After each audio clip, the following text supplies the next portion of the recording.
Hello guys, welcome back to my YouTube channel. I am Akshita and बहुत सारे questions फिर से आ रहे थे क्योंकि आई गेस काफ़ी लोगों की क्वेरीज क्लियर नहीं हुई या उस वीडियो को देख के और ज़्यादा क्वेरीज या क्वेश्चंस आ गए हैं.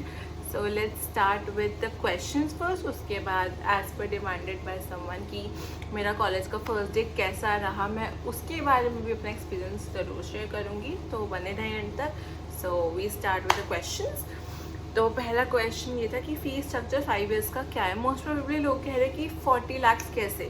अब देखो, अभी जैसे पहले साल का 4 लाख के करीब पड़ेगा, अगर हम उसको भी देखा जाए तो 5.5 साल का कितना पड़ जाएगा, 30 to 35. लेकिन अगर आप ऊपर के खर्चे भी देख लोगे, जैसे आना जाना हो गया, उसके बाद जब आप काउंसलिंग के लिए भरते हो तब आपको 50,000 भी देना पड़ता है, तो उसके बाद इधर उधर अगर हम देखा जाए तो एटलीस्ट 40 लाख लग जाता है नाना करते भी.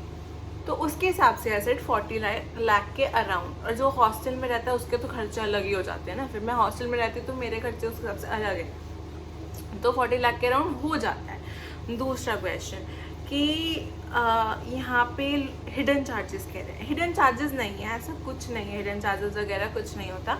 बहुत क्लियर है कि 50,000 आपको तब देने होते हैं जब आपकी एंट्री चल रही होती है, या काउंसलिंग के 50,000 होते हैं. उसके बाद जो आपको सेकंड काउंसलिंग के करीब देना पड़ता है वो 1 लाख के करीब होता है. लेकिन अगर आपका कॉलेज में एडमिशन हो जाता है तो वो 1 लाख आपकी कॉलेज फीस में ही इंक्लूड हो जाता है. तो कुछ ऐसा एक्स्ट्रा हिडन चार्जेस नहीं है. It's very plain simple concept. जब आप आओगे तो आपको वो खुद एक्सप्लेन कर देंगे. कोई हिडन चार्जेस नहीं है, कुछ नहीं है ऐसा. मेरे से को ये ज़्यादा क्वेश्चन आ रहे थे कि अब कि गवर्नमेंट कॉलेज का क्या है. गवर्नमेंट कॉलेज का मेनली तो ये है कि अगर गवर्नमेंट कॉलेज में अगर जनरल कैटेगरी जाती है बीएमएस के लिए, तो उसका पर ईयर का पड़ता है 19,000. और अगर ओबीसी और अदर कैटेगरीज जाती हैं तो उनका पड़ता है 14,000 पर ईयर. तो आप उसके हिसाब से देख सकते हैं. अगर आपके नंबर आए हुए हैं 400 से अबव तो आपको गवर्नमेंट कॉलेज मिल जाएगा. थोड़ा बहुत हाथ पैर मारना पड़ेगा, इधर उधर देखना पड़ेगा. ये नहीं कि अपने स्टेट में मिल जाए, थोड़ा बहुत तो मेहनत करना ही पड़ेगा कि कहीं और मिल जाए, लेकिन मिल जाएगा.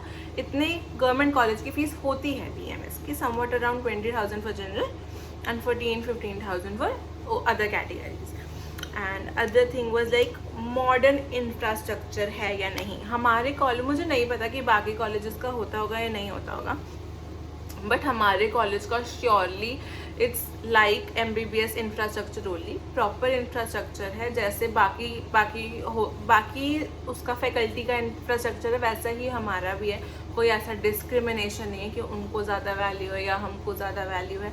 सबका सेम है, सारी बेंचेस सेम ही होती हैं, कुछ नहीं होता. स्टेयर्स किसी की ज़्यादा होती है, किसी की सीधा सीधा होता है. It's that's it.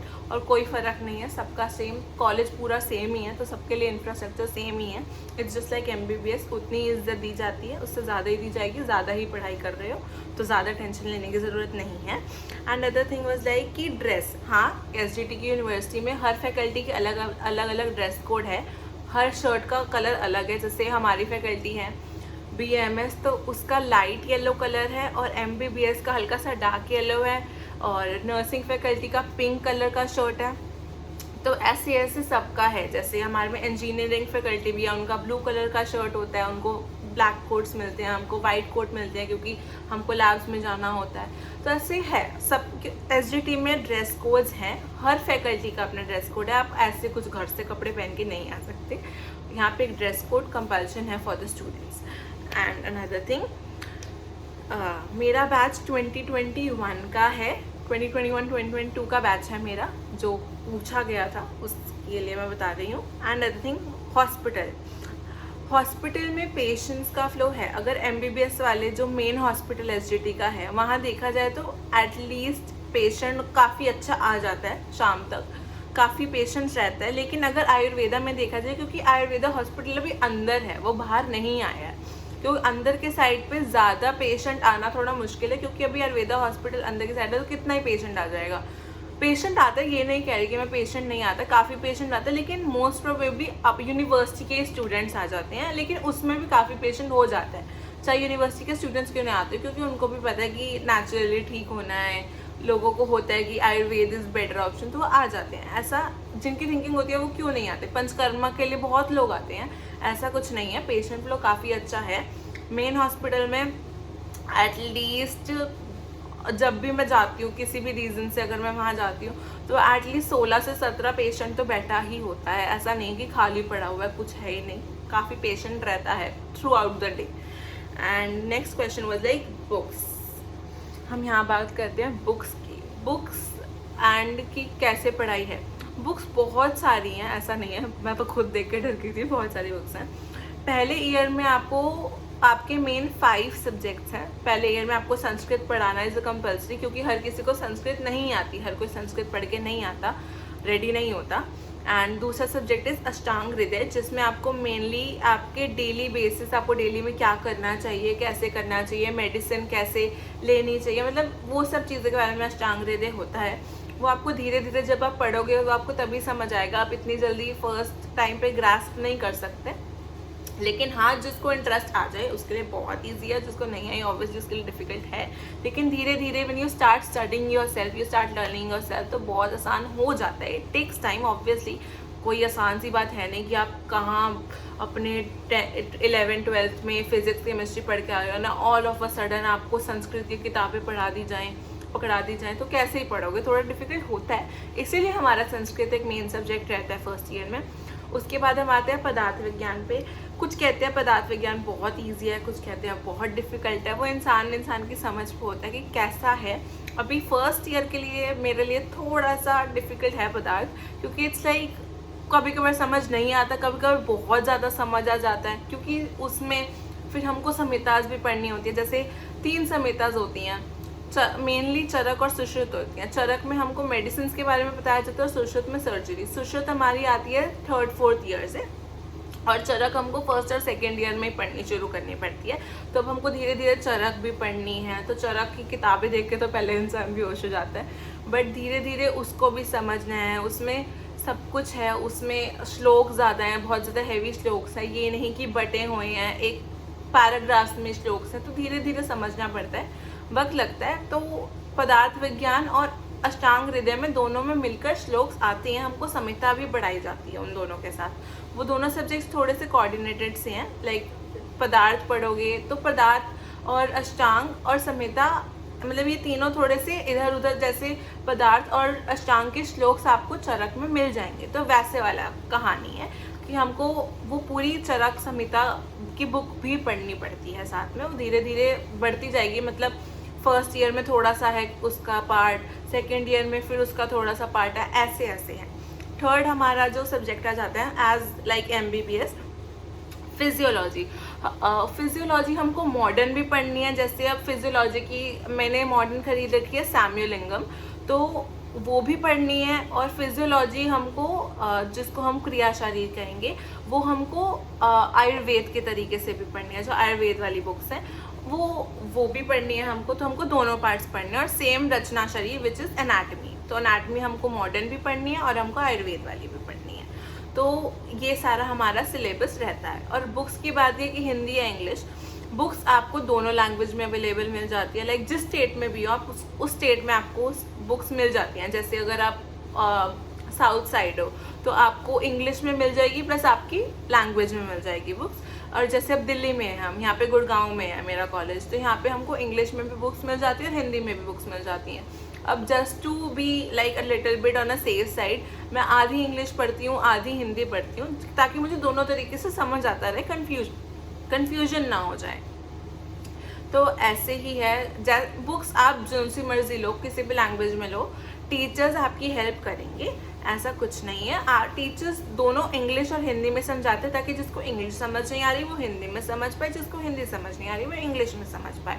दोनों का एक बैलेंस बना के हमेशा क्लास चलती है, क्योंकि आधे से ज़्यादा बच्चे इंग्लिश मीडियम से पढ़े हैं और कुछ बच्चे हिंदी मीडियम से पढ़े हैं। तो वो चीज़ देख के चलना पड़ता है कि हर बच्चे को समझ आए, सब एक साथ चलें।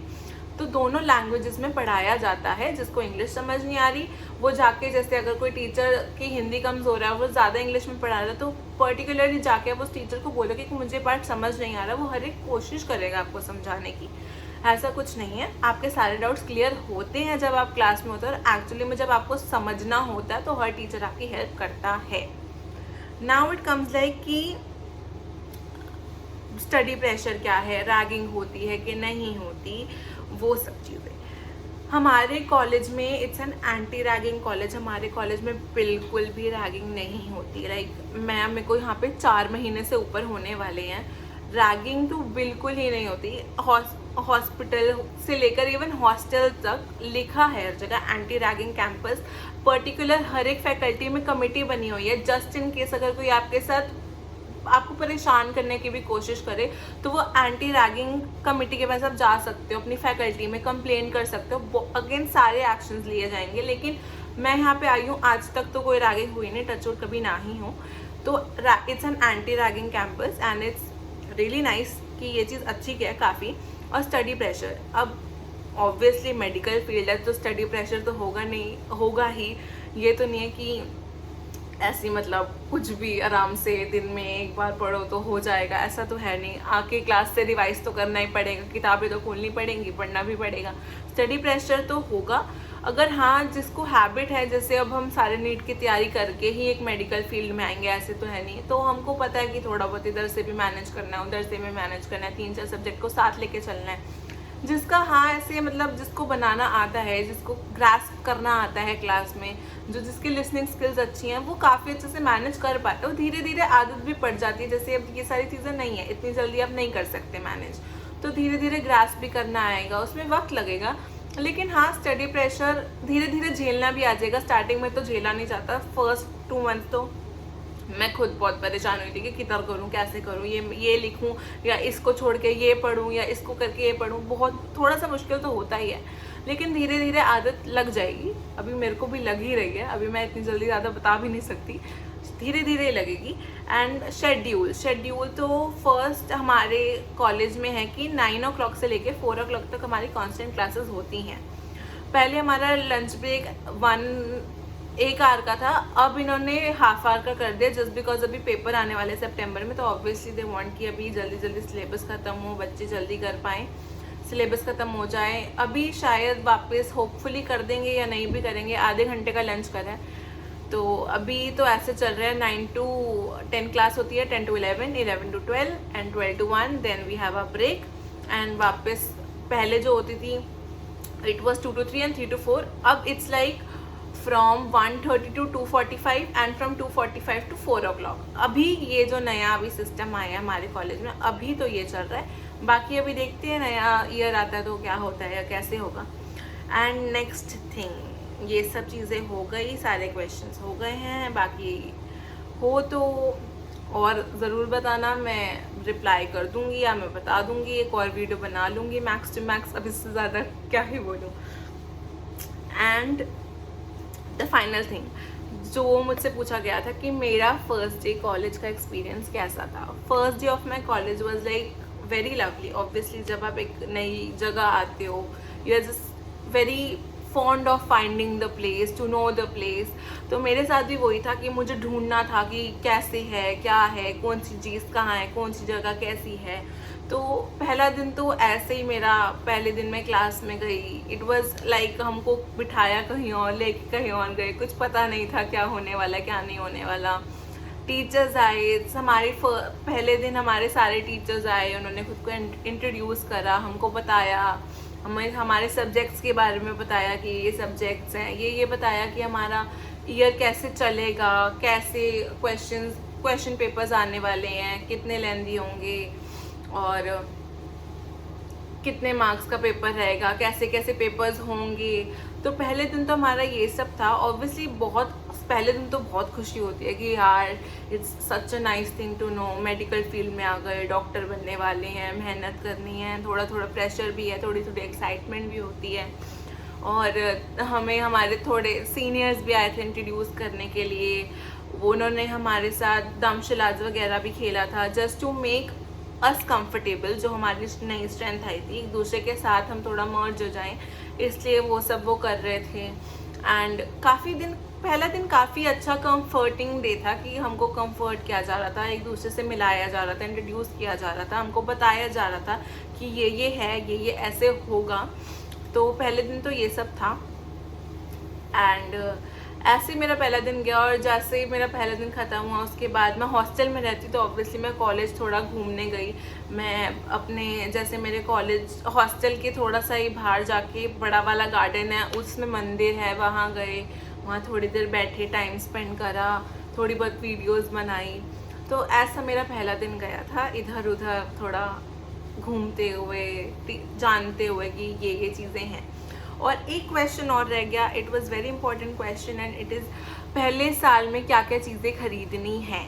पहले साल में यूजुअली आपको एक स्टेटोस्कोप की ज़रूरत पड़ेगी और आई गेस बीपी की मशीन की ज़रूरत पड़ेगी। वो डिपेंड करता है कि आपके कॉलेज के प्रैक्टिकल के टाइम पे आपको वो अवेलेबल करा के देंगे, उनके पास होगा, या आपको अपना खुद का लाना है, वो आपको कॉलेज वाले ही बता देंगे अपने आप। बाकी तो ऐसे जितनी ज़्यादा किसी चीज़ की ज़रूरत नहीं पड़ती। जो लोग हॉस्टल में रहते हैं ऑब्वियसली उनको बहुत सारी चीज़ों की ज़रूरत पड़ती है।